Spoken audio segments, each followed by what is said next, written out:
या व्हिडिओमध्ये आपण तुमची पहिली स्टोरी एन ॲस्ट्रोलॉजर्स डे म्हणजे एका ज्योतिषाचा दिवस या स्टोरीचं मराठीमधून वाचन करणार आहोत। तुम्ही लक्षपूर्वक ऐका। ऐकताना डोळे बंद करा आणि जे जे तुम्ही ऐकत आहात त्याचं तुम्ही इमॅजिन करत चला। म्हणजे काय होईल, या स्टोरीमधला प्रत्येक पात्र, प्रत्येक घटना व प्रत्येक प्रसंग तुम्हाला व्यवस्थित समजेल। यानंतर आपण जी इंग्लिशमधून स्टोरी आहे टेक्स्टबुकमधून ती पण आपण सेंटेन्स बाय सेंटेन्स आपण समजून घेणार आहोत आणि यावरचे जे क्वेश्चन आन्सर्स आहेत ते पण आपण इंग्लिशमधून म्हणजे जे या डायजेस्टमध्ये दिलेले आहेत ते पण आपण समजून घेणार आहोत। तर चला, रिलॅक्स्ड व्हा आणि तुमचे डोळे बंद ठेवा आणि इमॅजिन करत चला। एके दिवशी दुपारी नित्यनेमाप्रमाणे त्याने आपली झोळी उघडली आणि आपल्या व्यवसायाची सर्व साधनसामग्री बाहेर काढून समोर मांडली।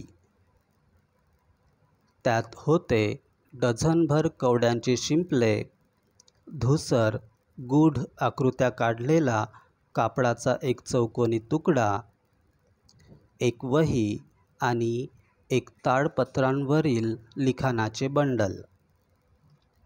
पवित्र भस्म आणि शेंदूर फासल्यामुळे त्याचे मस्तक तेजस्वी भासत होते आणि डोळ्यात एक तीक्ष्ण व विलक्षण चमक होती।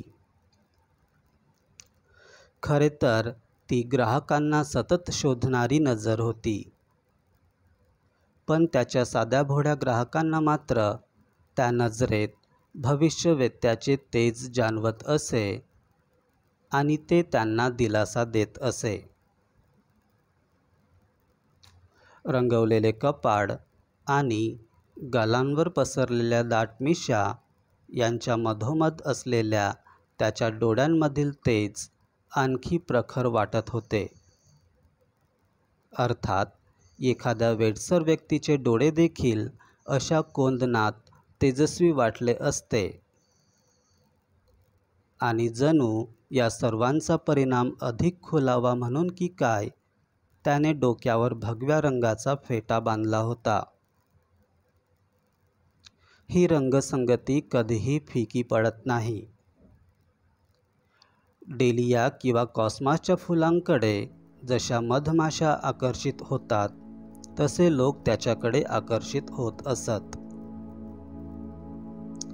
टाउन हॉल पार्कच्या रस्त्याच्या कडेला अस्ताव्यस्त पसरलेल्या चिंचेच्या वृक्षाच्या फांद्यांखाली तो बसत असे। अनेक गोष्टींमुळे त्या जागेला खास महत्त्व होते।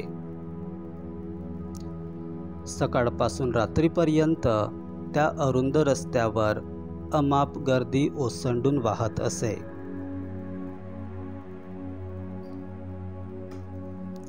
रस्त्याच्या दोन्ही बाजूंना अनेकविध प्रकारचे व्यवसाय आणि उद्योगधंदे चालत असत। औषधांची दुकाने, चोरलेल्या लोखंडी वस्तू व भंगार वस्तूंचे विक्रेते, जादूगार आणि त्यात भर म्हणजे स्वस्त कपड्यांचा लिलावही तेथे चाले। त्यामुळे संपूर्ण शहरातून दिवसभर प्रचंड गर्दी त्या रस्त्यावर लोटत असे। त्याच्या शेजारी मोठ्याने ओरडत, बोंबाबोंब करीत एक जण तळलेले शेंगदाणे विकत असे। तो रोज त्याच्या मालाला वेगवेगळी मजेशीर नावे देत असे। एखाद्या दिवशी तो त्यांना बॉम्बे आईस्क्रीम म्हणे, तर दुसऱ्या दिवशी दिल्ली बदाम आणि तिसऱ्या दिवशी राज्याची खास मेजवानी अशा विविध नावांनी संबोधत असे आणि लोकही त्याच्याकडे गर्दी करीत असत। यातली बरीचशी गर्दी ज्योतिषापाशीही रेंगाळत असे। ज्योतिषी शेजारच्या शेंगदाण्यांच्या ढिगावर ठेवलेल्या तळतळ करीत पेटणाऱ्या ज्योतीच्या प्रकाशात आपला धंदा करीत असे। या ठिकाणाला जे जादुई वलय प्राप्त झाले होते त्याचे निम्मे श्रेय नगरपालिकेने तिथे दिव्यांच्या प्रकाशाची सोय न करण्याला होते. दुकानांच्या दिव्यांमुळे ती जागा थोडीफार उजळून निघत होती. एक दोघांकडे फुसफुस आवाज करणारे गॅसचे दिवे होते. काहींनी खांबांवर उघड्या मशाली लटकवलेल्या होत्या. काहींकडे जुने सायकल दिवे लावलेले होते आणि ज्योतिषासारखेच आणखी एक दोघे जण स्वतःच्या दिव्याशिवाय आपले काम चालवित होते.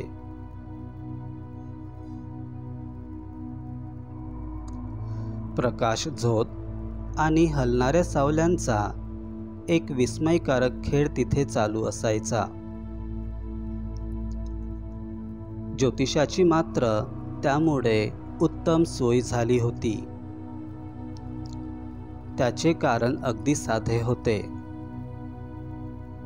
आयुष्याच्या सुरुवातीला ज्योतिषी बनण्याचा त्याचा अजिबात हेतू नव्हता. कारण जिथे स्वतःच्या आयुष्यात पुढच्या क्षणी काय घडणार आहे याची त्याला सुतराम कल्पना नव्हती, तिथे दुसऱ्याच्या आयुष्यात पुढे काय घडणार आहे हे ठाऊक असण्याची शक्यताच नव्हती. त्याच्या भाबड्या ग्राहकांइतकाच तोही ग्रहताऱ्यांविषयी अनभिज्ञ होता.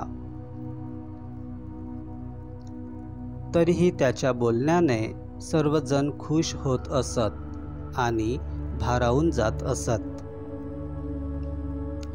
कारण त्या बोलण्यात अधिकतर त्याचा अभ्यास, सराव आणि धूर्तपणे अंदाज वर्तवण्याची खुबी होती. असे असले तरीही इतर कुठल्याही प्रामाणिक माणसाने करावे तसेच त्याचे कष्ट होते आणि दिवसाअखेरीस तो जी काही कमाई घरी घेऊन जाई ते त्याच्या मेहनतीचे फळ असे.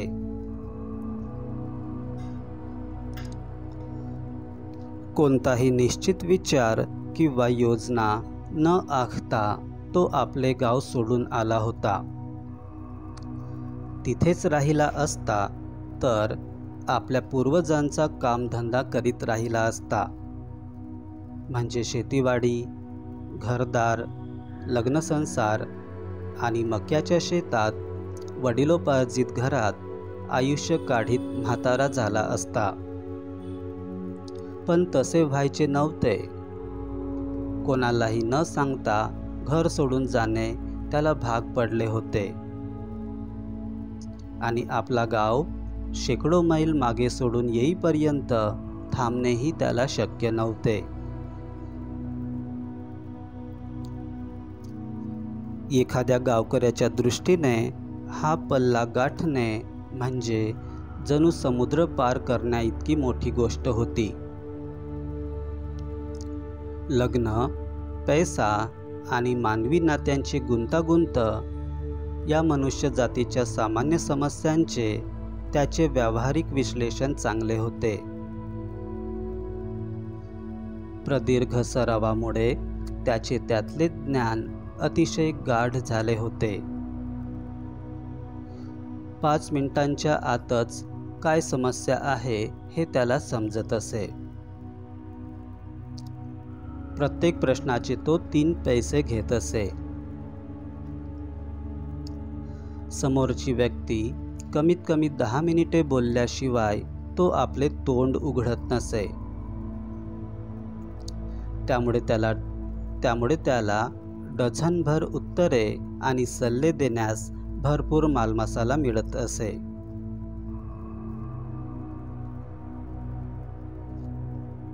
समोरच्या माणसाचा तळहात निरखून पाहत जेव्हा तो म्हणे, तुमच्या कष्टांच्या तुलनेत हवे तेवढे यश तुम्हाला अनेक बाबतीत मिळत नाही, तुमच्या कष्टांच्या तुलनेत हवे तेवढे यश तुम्हाला अनेक बाबतीत मिळत नाही,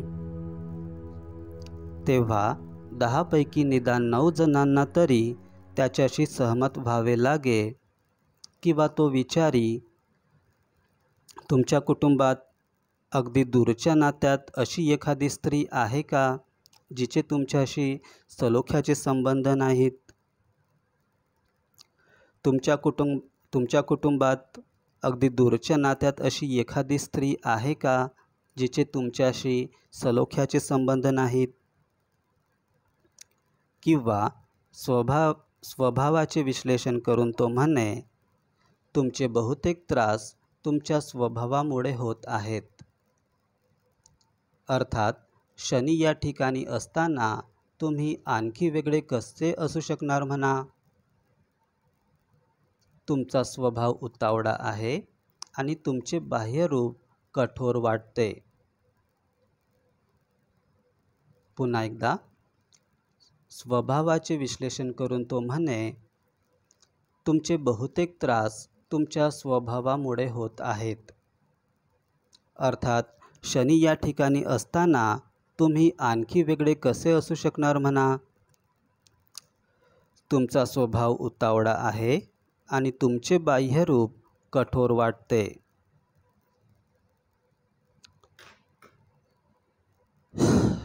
या त्याच्या बोलण्यामुळे लोक लगेच खुश होत असत, कारण आपल्यापैकी अगदी मवाळ स्वभावाच्या लोकांनासुद्धा आपण बाहेरून कठोर वाटतो अशी कल्पना करायला नक्कीच आवडते. शेंगदाणे विक्रेत्याने आपली ज्योत विझवली आणि तो घरी जाण्यासाठी उठला. ज्योतिषासाठी देखील आपला पसारा गुंडाळण्याचा हा संकेत होता, कारण कुठून तरी समोरच्या जमिनीवर येऊन पडणारा हिरवा प्रकाश झोत सोडल्यास त्याला आता अंधारातच बसावे लागले असते. इथून व्हिडिओ स्टॉप करा आणि जे आतापर्यंत तुम्ही ऐकलेलं आहात ते तुम्ही आठवा, कारण साठवायला हरकत नाही, परंतु आठवायलाही पाहिजे. त्याने आपले कवड्यांचे शिंपले आणि इतर सामानसुमान उचलले आणि आपल्या पिशवीमध्ये ठेवत असताना तो हिरवा प्रकाश झोतही गायब झाला. त्याने वर पाहिले तर त्याला एक माणूस समोर उभा असलेला दिसला. तो कोणी संभाव्य ग्राहक असू शकतो हे लक्षात आल्यावर तो म्हणाला, तुम्ही खूप चिंताग्रस्त दिसत आहात. थोडा वेळ इथे बसा आणि माझ्याशी बोला, तुम्हाला बरे वाटेल. काय म्हटलं त्यानं? तुम्ही खूप चिंताग्रस्त दिसत आहात. थोडा वेळ इथे बसा आणि माझ्याशी बोला, तुम्हाला बरे वाटेल. तो मनुष्य मोघम काहीतरी पुटपुटला. ज्योतिषाने आपले म्हणणे पुन्हा पुढे दामटले, ज्यावर आपला तळहात ज्योतिषाच्या तोंडासमोर नेत तो म्हणाला, तू स्वतःला ज्योतिषी म्हणवतोस? ज्योतिषाला ते आव्हान दिल्यासारखे वाटले.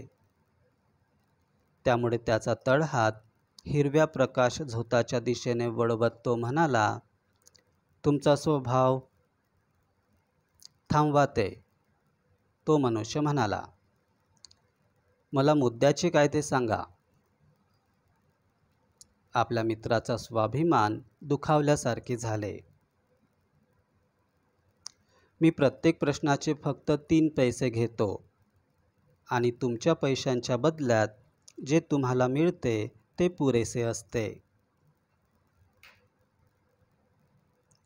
आपला हात मागे घेत त्याने 1 आना काढला आणि त्याच्या दिशेने भिरकावत म्हणाला, मला काही प्रश्न विचारायचे आहेत.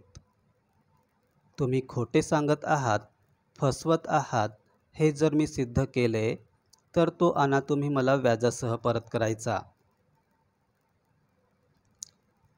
काय म्हटलं त्या माणसाने?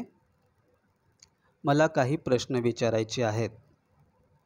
तुम्ही खोटे सांगत आहात, फसवत आहात हे जर मी सिद्ध केले तर तो आणा तुम्ही मला व्याजासह परत करायचा.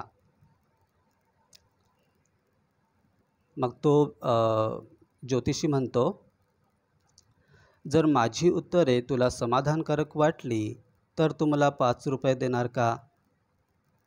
जर माझी उत्तरे तुला समाधानकारक वाटली तर तू मला 5 रुपये देणार का? तो माणूस म्हणतो, नाही. मग ज्योतिषी, मग 8 आणे देशील?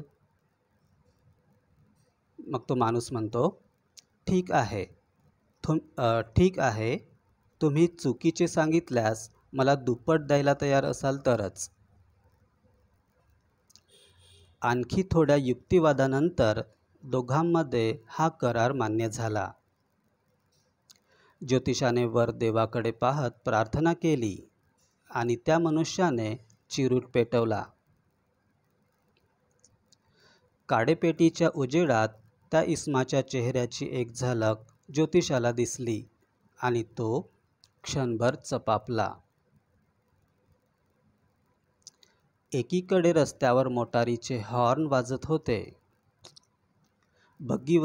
बग्गीवाले आपल्या घोड्यांना हाडी देत होते आणि वाहत्या गर्दीचा गोंगाट पार्कच्या अर्धवट गडदपणाला आणखी कासावीस करीत होता. तो मनुष्य चिरुटाचे झुरके घेत धुसमुसळेपणाने खाली बसला. ज्योतिषी अस्वस्थ झाला. हे घे. ज्योतिषी का अस्वस्थ झाला हे तुम्हाला समोर कळेल. हे घे, तुझा आणा परत घे. मला असल्या आव्हानांची सवय नाही. आज मला उशीर झाला आहे. ज्योतिषी अस्वस्थ होऊन काय म्हणत आहे बघा. हे घे, तुझा आणा परत घे. मला असल्या आव्हानांची सवय नाही. आज मला उशीर झाला आहे. तो आवराआवर करू लागला. त्याचे मनगट पकडत तो मनुष्य म्हणाला, आता तुम्ही यातून सुटू शकत नाही. मी इथून जात असताना तुम्ही मला यात ओढलेत. मनुष्य काय म्हणत आहे? त्याचं मनगट पकडत तो मनुष्य म्हणाला, आता तुम्ही यातून सुटू शकत नाहीत. मी इथून जात असताना तुम्ही मला यात ओढलेत. ज्योतिषी त्याच्या तावडीत थरथरू लागला. त्याचा आवाज कापू लागला आणि क्षीण झाला. आज मला सोड, मी उद्या तुझ्याशी बोलेन. तो थरथरत काय म्हणत आहे? आज मला सोड, मी उद्या तुझ्याशी बोलेन.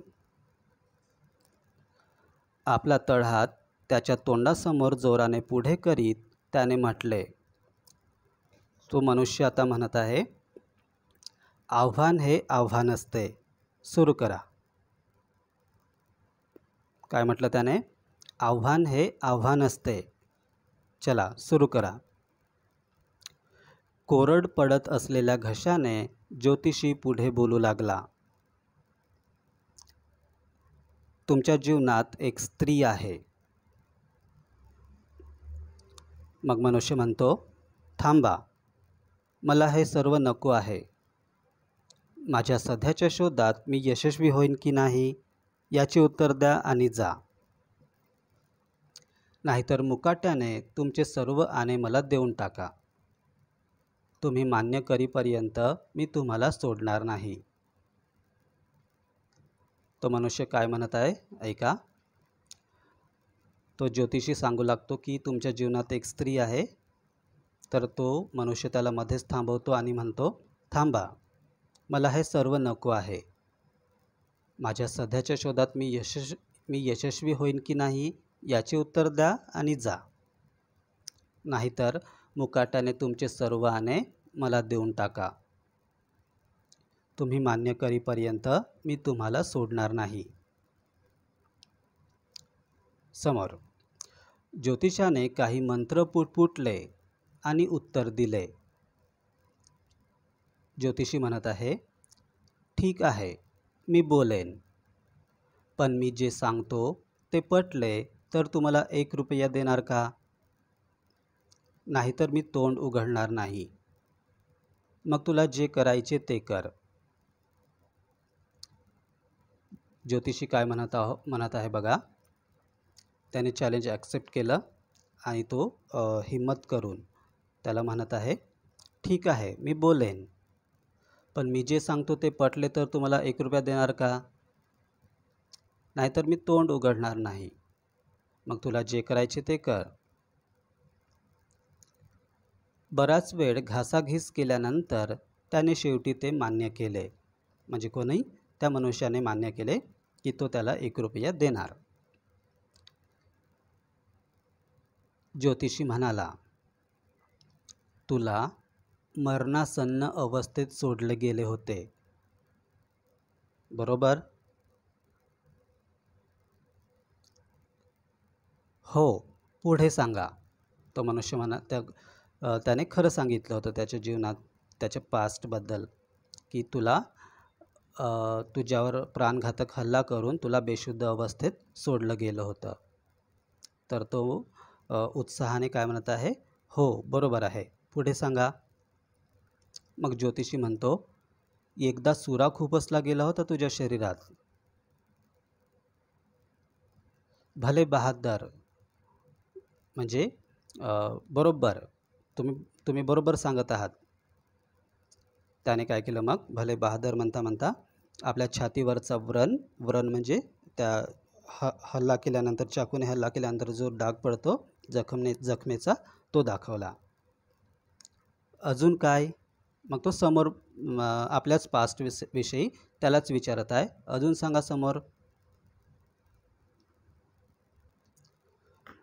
मग तो ज्योतिषी समोरचं सांगतो, आणि मग तुला शेताजवळच्या एका विहिरीत ढकलून दिले होते आणि मरायला सोडून दिले होते. मग तो मनुष्यच सांगतो, तिथून जाणाऱ्या एका इस्माने विहिरीत डोकावून पाहिले नसते तर मी मेलोच असतो. भावनेच्या भरात तो सांगत आहे. मी त्याचा बदला कधी घेऊ शकतो? तो मनुष्य ज्योतिषाला विचारतो की मी त्याचा बदला कधी घेऊ शकतो. मूठ असे घट्ट आवडत तो ज्योतिषाला विचारत आहे. ज्योतिषी म्हणतो, पुढल्या जन्मी. 4 महिन्यांपूर्वी त्याचा एका दूरवरच्या गावात मृत्यू झाला. तुला तो यापुढे कधीही दिसणार नाही. हे ऐकून तो इसम हळहळला. ज्योतिषी पुढे म्हणाला. आता ज्योतिषी त्याचं नाव घेत आहे, गुरुनायक. त्याला आश्चर्य वाटतंय की याला माझं नाव कसं माहीत? तुम्हाला माझं नाव माहीत आहे? मग तो ज्योतिषी म्हणतो, जशा मला इतर अनेक गोष्टी माहीत आहेत. म्हणजे मला तुझं फक्त नाव माहीत नाही, तर तुझ्याविषयी अजून भरपूर माहिती मला आहे. मग तो त्याला उद्देशून म्हणतो, गुरुनायक, माझे म्हणणे काळजीपूर्वक ऐकून घे. या शहराच्या उत्तरेला 2 दिवसांच्या प्रवासाच्या अंतरावर तुझे गाव आहे. पुढची ट्रेन पकड आणि निघून जा. तू घराच्या बाहेर पडलास तर तुझ्या जीवाला पुन्हा एकदा मोठा धोका आहे असे मला दिसते. काय म्हटलं त्या ज्योतिषाने गुरुनायकला? गुरुनायक, माझे म्हणणे काळजीपूर्वक ऐकून घे. या शहराच्या उत्तरेला 2 दिवसांच्या प्रवासाच्या अंतरावर तुझे गाव आहे. पुढची ट्रेन पकड आणि निघून जा. तू घराच्या बाहेर पडलास तर तुझ्या जीवाला पुन्हा एकदा मोठा धोका आहे असे मला तुझ्या भविष्यामध्ये दिसत आहे. मग ज्योतिषाने काय केलं बघा. ज्योतिषाने एक चिमूटभर पवित्र राख बाहेर काढली आणि त्याच्यासमोर धरली. तुझ्या कपाळावर ही फास, म्हणजे असं लाव आणि घरी जा. पुन्हा कधीही दक्षिण दिशेला प्रवास करू नकोस, म्हणजे तू 100 वर्षे जगशील. त्याने वॉर्निंग दिली की पुन्हा कधी आपल्या गावाच्या दक्षिण दिशेला कधी प्रवास करू नकोस, तरच तू 100 वर्षे जगशील. नाहीतर दक्षिण दिशेला जर तू प्रवास करशील तर तुझ्या जीवाला पुन्हा एकदा मोठा धोका आहे. मी पुन्हा घर सोडून का जाऊ? तो इसम विचार करीत म्हणाला. इसम म्हणजे मनुष्य. मी वारंवार त्याला शोधण्याकरिता आणि तो मला भेटल्यावर त्याचा जीव घेण्याच्या उद्देशाने बाहेर पडत असे. त्याने खेदाने मान हलवली. तो माझ्या हातून निसटला. निदान त्याला त्याच्या लायकीप्रमाणे मृत्यू आला असेल असे मी समजतो. तो मनुष्य काय म्हणत आहे बघा. आता मला घर सोडण्यास काही कारणच नाही आहे, कारण मी वारंवार त्याला शोधण्याकरिता आणि तो मला भेटल्यावर त्याचा जीव घेण्याच्या उद्देशाने बाहेर पडत होतो. पण त्याचा मृत्यू झाला, म्हणजे तो आता माझ्या हातातून निसटला. माझी अशी अपेक्षा आहे की निदान त्याला त्याच्या लायकीप्रमाणे मृत्यू आला असेल, म्हणजे भयानक मृत्यू आला असेल, अशी माझी अपेक्षा आहे. मग तो ज्योतिषी म्हणतो, होय. तो एका लॉरीखाली चिरडला गेला. लॉरी ट्रकसारखी असते, ट्रकच समजा. तो एका लॉरीखाली चिरडला गेला.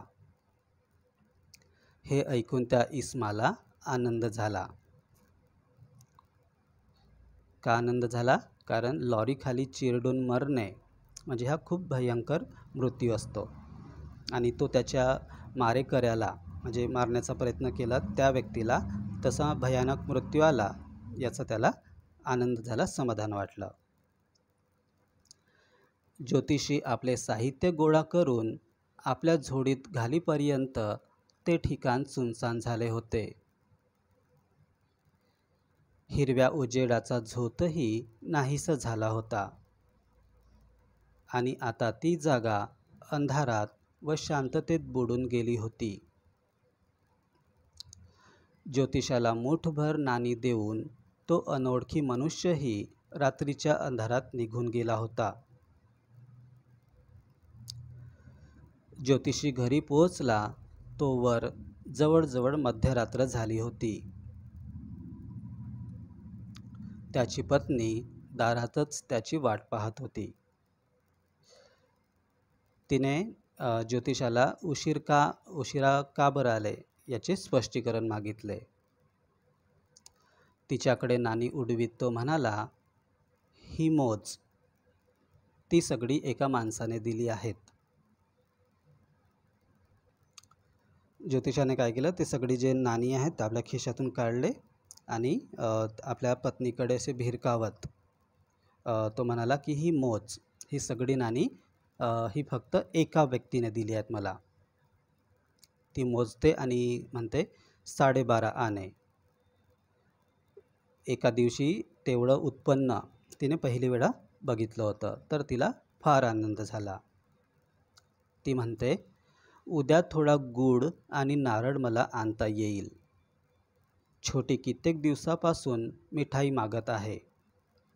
मी तिच्यासाठी काहीतरी छान पदार्थ बनवीन. मग तो ज्योतिषी म्हणतो, त्या डुकराने मला फसवले.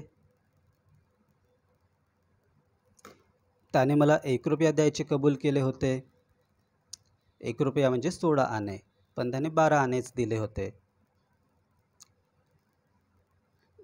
तिने त्याच्याकडे पाहिले. तुम्ही काळजीत दिसता, काय घडलंय? त्याची पत्नी त्याला विचारते त्याच्याकडे बघत, तुम्ही काळजीत दिसता, काय घडलंय? तो म्हणतो, काही नाही. रात्रीच्या जेवणानंतर खाटेवर बसून तो तिला म्हणाला. मग आरामात तो आपली रिलॅक्स्ड होऊन आपली गोष्ट सांगत आहे, भूतकाळाबद्दल सांगत आहे. तुला कल्पना आहे का की आज माझ्या डोक्यावरून किती मोठे ओझे उतरले आहे. इतकी वर्षे एका माणसाच्या रक्ताने माझे हात माखले होते असे मला वाटत होते. त्याच कारणामुळे मी घरातून पळालो, इथे स्थायिक झालो आणि तुझ्याशी लग्न केले. तो माणूस जिवंत आहे. बघा, तो आपल्या पत्नीला काय सांगत आहे, तुला कल्पना आहे का की आज माझ्या डोक्यावरून किती मोठे ओझे उतरले आहे. इतकी वर्षे एका माणसाच्या रक्ताने माझे हात माखले होते. म्हणजे मला असं वाटत होतं की माझ्या हातून एका व्यक्तीचा मृत्यू झाला. त्याच कारणामुळे मी घरातून पळालो, इथे स्थायिक झालो आणि तुझ्याशी लग्न केले. आज मला कळलं की तो माणूस अजूनही जिवंत आहे, त्याचा मृत्यू झाला नाही. मग त्याची पत्नी धास्तावून म्हणजे घाबरून त्याला विचारते, तुम्ही त्याला जीवे मारण्याचा प्रयत्न केला? मग तो म्हणतो, हो, आमच्या गावामध्ये त्यावेळी मी एक मूर्ख तरुण होतो. एके दिवशी आम्ही मद्यपान केले, जुगार खेळलो आणि भयंकर भांडण केले. आता कशाला त्याचा विचार करायचा. झोपायची वेळ झाली. जांभई देत तो म्हणाला आणि त्याने खाटेवर स्वतःला ताणून दिले. ही कथा लिहिली आहे R.K. नारायण यांनी. बघा, खूप मोठी स्टोरी आहे. 32 मिनिटे लागली याला. तर तुम्ही एकदाच पूर्ण स्टोरी नका बघू. म्हणजे 15 मिनिटाचे 2 भाग करा आणि 15 मिनिटाचा एक भाग केल्यानंतर ते अगोदर आठवून बघा 15 मिनिटच्या व्हिडिओमध्ये त्या स्टोरीमध्ये काय काय झालं आणि नंतर समोरचा व्हिडिओ बघा, म्हणजे समोरचा पार्ट बघा. कारण साठवत जायला काही हरकत नाही, परंतु साठवलेलं आठवायलाही हवं. चला, बाय.